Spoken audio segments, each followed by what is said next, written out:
Hey Earthlings, this is Intuitive Page Flipping with Miss Jane Says from the book Motivational Interviewing in Healthcare, Helping Patients Change Behavior. This chapter has described some of the breadth and depth listening with an emphasis on its use on the service of a guiding style. It's a practical skill that demands alertness, patience, and an ability to capture the patient's experience in a few well-chosen words. You make a reflective listening statement, but your attention to detail and nuances of feeling will be appreciated by patients, and this allows them the freedom to resolve ambivalence about behavior change. Practitioner. Let me see if I've heard you right, Dr. Sanchez. You've got some gaps in your hearing, and you've told me about past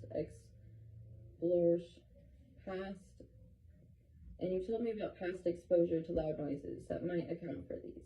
You notice that you are having more difficulty understanding people, especially if they speak with an accent or if you're in a noisy place. Sometimes you have to ask people to repeat themselves once or twice, and you don't like that. This has been a source of some friction between you and your wife, because she gets frustrated at having to repeat herself. She thinks maybe you should have a hearing aid, but you really don't want to do that yet because you would feel embarrassed. It might make you look older, and there are some practical hassles.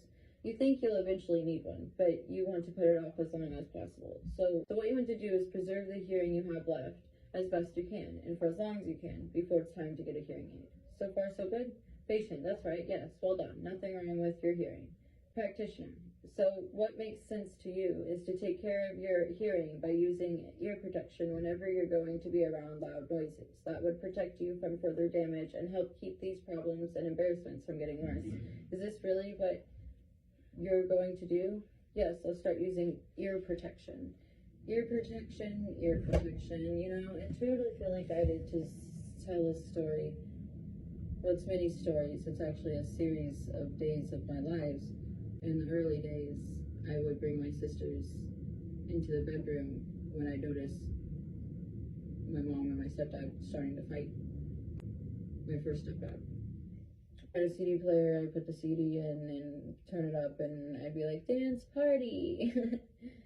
I'm hearing word party! Sorry, it's a little kid show. Anyway, I try to just have fun with my sisters. Like, I get extra into it to try to get them to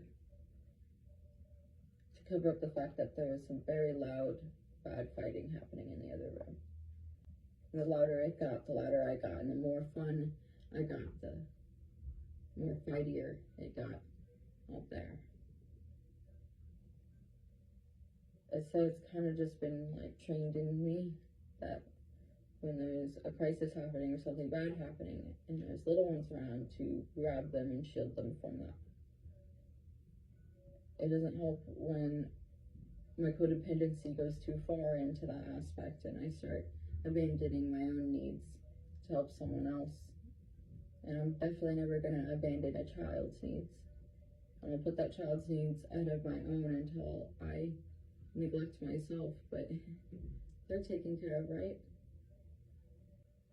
Learning balance, practicing balance. And to protect those little ears from hearing things that would hurt them, that confuse them. I heard a lot of confusing things when I was a kid, and I grew up really fast because of what I heard. And so I think it's important that we do protect our ears, and we protect the ears of our little ones, especially from those fierce conversations. In reference to my last couple of readings, anything else that needs to be said from this? Listening for commitment, resolving ambivalence. How does collaborative exploration, this is on page 116, how does collaborative exploration of ambivalence start the process of behavior change moving? In talking about the reflecting on her or his own motivations for change, something clicks for the patient. You might think of it as the tipping of a balance or the flipping of a switch. And talking about why change is important, patients decide what is really important by voicing the good reasons to do it and how they might succeed. Patients make change seem possible. There's a spark, and they quietly make the internal decision that behavior change may be worth the effort after all. They have literally talked themselves into doing it. This is not usually accompanied by any fanfare. In fact, it may be apparent to you that anything has happened. We have been through a guiding process that with patients who seem not to move at all, only to have them come back at the next visit and tell us they've made a change. One practitioner told us this. Talking about why change is important, patients decide that it really is important by voicing the good reasons to do it and how they might succeed. Patients make change seem possible. Listening for commitment at the bottom page of 117. Such surprises happen, but remember that there are also tangible cues to watch for as you talk with patients. There is, in particular, one reasonably reliable indicator that change is percolating. Ooh. Percolator. Bubble, bubble, bubble, bubble, bubble. Commitment language. As described in Chapter 5, it may emerge spontaneously as you practice. Am I? That's in all caps. I think I'll give this a try. And there is also a way to assess whether the person is ready to move on. After giving the patient a summary of his or her stated motivations for change.